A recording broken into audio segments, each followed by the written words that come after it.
So what is Git and why is it so popular? Git is the most popular version control system in the world. A version control system records the changes made to our code over time in a special database called repository. We can look at our project history and see who has made what changes, when, and why.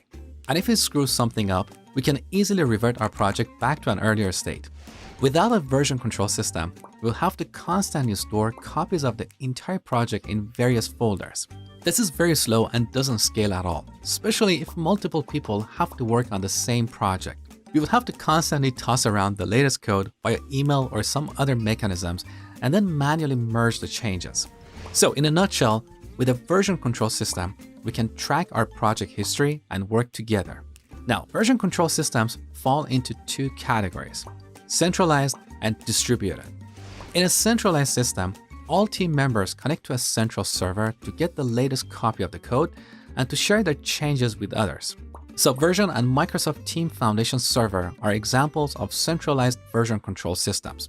The problem with the centralized architecture is the single point of failure. If the server goes offline, we cannot collaborate or save snapshots of our project, so we have to wait until the server comes back online. In distributed systems, we don't have these problems.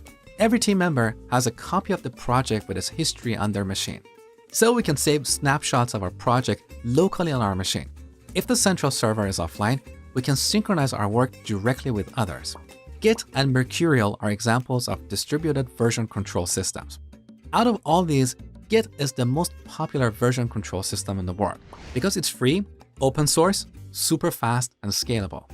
Operations like branching and merging are slow and painful in other version control systems like Subversion or TFS, but they're very fast in Git. We'll talk about this later. So Git is almost everywhere. More than 90% of software projects in the world use Git. That's why almost every job description for a software developer mentions Git. So if you're looking for a job as a software developer, Git is one of the skills you must have on your resume. You should know it inside out, you should know how it works, and how to use it to track your project history and collaborate with others effectively. If you want to learn Git, I have a 1-hour tutorial here on my channel. The link is below this video. If you enjoyed this video, please give it a like and subscribe to my channel for more videos like this.